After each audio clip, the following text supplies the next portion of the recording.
నమస్కారం తనుష్క గారు. నమస్కారం అండి.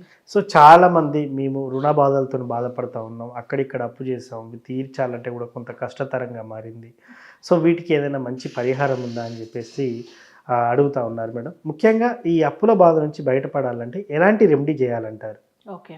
అంటే మనం చాలా మందిలో ఏమైందంటే అసలు క్లయింట్స్‌తో మనం మాట్లాడి ఉన్నాము. ఎక్కువ మందిలో ఈ రుణ బాధల్లోంచి బయటపడాను కూడా ఇవాళ కూడా చెప్పడం జరిగింది. అంటే ఈ అప్పులు బాధ వాళ్ళకి ఎందుకు వస్తుందంటే కొంతమందిలో ఏందంటే అనుకోకుండా ఇంటి లోన్ వేసుకుంటారు. అసలు హౌస్ కొనేసి దాని గురించి వాళ్ళకి ఆ ఈఎంఐ మంత్లీ కట్టలేకుండా, జాబ్ లేకుండా లేకపోతే వాళ్ళకి అనుకుంటారు ఒక ప్లాన్ చేస్తారు. ఒకవేళ జాబ్ వస్తే సో మన జాబ్‌లో మంచి ఒక ఇన్‌కమ్ ఉంటే మనం దాన్ని సరి చేసుకోవచ్చు. కొంత జాబే లేకుండా అయిపోతుంది. ఆ అవును. టైమింగ్‌లో ఏమైతుందంటే ఆ అప్పులు చూసి ఈఎంఐ అంటే వాళ్ళ కమిట్మెంట్ చూసి భయపడుతున్నారు ఎక్కువ. అవును. సో, అసలు మళ్ళీ ఫ్యామిలీని ఎట్లా చూసుకోవాలి అర్థం కాలేదని. కొంతమంది ఏంటంటే బిజినెస్ చేస్తూ ఉంటారు. బిజినెస్‌లో చాలా స్ట్రగుల్స్ వచ్చి సడెన్‌గా అసలు అప్పులు ఎక్కువ పెరిగిపోతాయి. హ్మ్. కానీ మన క్లయింట్లు చాలా మందిలో ఈ అప్పుల విషయం గురించి ఎక్కువ అప్రోచ్ అయ్యారు. అసలు అందరూ కూడా మంచి రెమెడీ ఫాలో అయ్యి చాలా బాగా అయిపోయారు.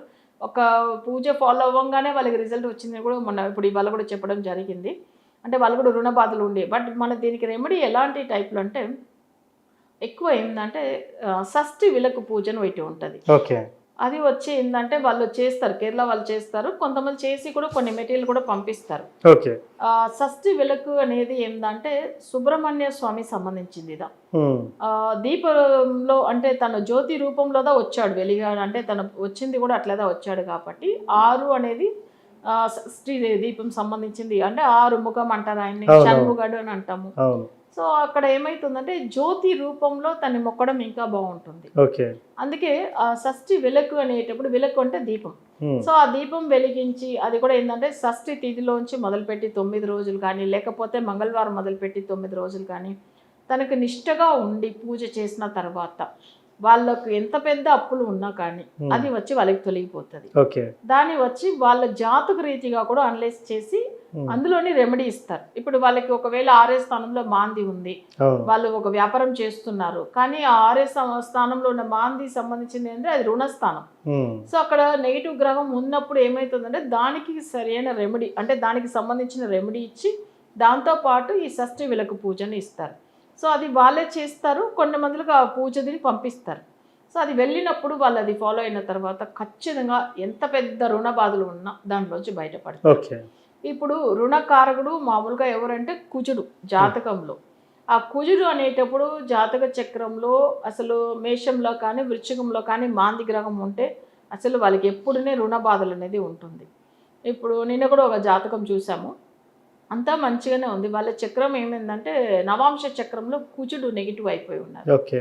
అసలు ఏది చేసినా అప్పులైపోతుంది. ఏ బిజినెస్ చేసినా ఏది అసలు సెట్ అవ్వట్లేదు. హ్మ్. మళ్ళీ అసలు దీనికి సొల్యూషన్‌గా ఏంది అర్థం కాకుండా అసలు పూజలు కూడా తను నమ్మకం ఉండి ఫాలో అవుతూ ఉన్నారు. ఎవరెవరో ఏదో చెప్పిన దాన్ని చేసుకుంటా ఉన్నారు. హ్మ్. కానీ సెట్ అవ్వట్లేదు. హ్మ్. బట్ ఒక విషయం చెప్పాను నేను. మీకు ఈ ప్రాబ్లమ్ ఇక్కడ నుంచి స్టార్ట్ అయింది. బట్ మీకు నెగెటివ్ పవర్ ఈ కుజుడికి సంబంధించింది ఉంది.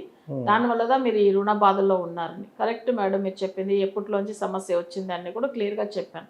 అంటే అది మనం ఏందంటే జాతకం చూసి వాళ్ళకి క్లియర్‌గా వాళ్ళకి ఆ రెమెడీ ఇవ్వడం వల్ల ఆ అప్పుల బాధల నుంచి బయటపడతారు. ఓకే. సో ఇప్పుడు ఇక్కడ షష్ఠి విలక్కు పూజ అనేది అసలు ప్రతి ఒక్కరు ఫాలో అవ్వచ్చు. ఏం తప్పులేదు అప్పులు ఉన్నవాళ్ళు.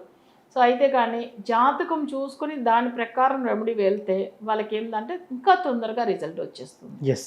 సో అదిదా. సో మొత్తానికి జాతకం అనేది మ్యాండేటరీ అంటారు దేనికైనా గూడా.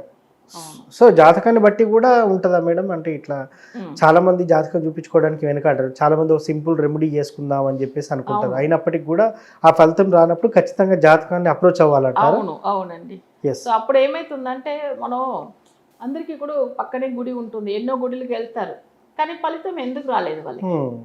రోజు గుడి తిరుగుతూనే ఉన్నాము. ఇంకా దేవుడు మా మీద కరుణించలేదు. కష్టాలే పడుతున్నాము. హ్మ్. అంటే గుడి తిరిగి తిరిగి కూడా మాకు అసలు ఇంకా కష్టాలు తొలగించలేదని అంటే నేను ఒక మాట అంటాను. దేవుడి గుడికి వెళ్ళాలి. తప్పకుండా వెళ్తే మంచిదే. అవును. కానీ ఏదో ఒక రూపం, ఏదో ఒక రోజు మనకి ఏదో ఒక రోజు ఎవరో ఒక రూపంలో మనకు కనిపిస్తాడు దేవుడు తప్పకుండా. ఎట్లానంటే ఇప్పుడు ఒక ఆమె ఏం చేశారంటే మనం ఎల్బీ నగర్ దగ్గర ఒక గుడికి వెళ్ళారు. అంటే ఉప్పల్ దగ్గర నిమిషాంబిక టెంపుల్ యెస్. అవును. వెళ్ళారంట. వెళ్తే ఏంది మన బాబు అబ్రాడ్ వెళ్ళి 4 ఏళ్ళు అయింది. జాబే రాలేదు. అసలు అమ్మ నువ్వన్నా నాకు అసలు మంచి దారి చూపి నాకు అసలు నేను నిన్ను నమ్మితే తొందరగా వస్తుందని చెప్పారని వెళ్ళారంట.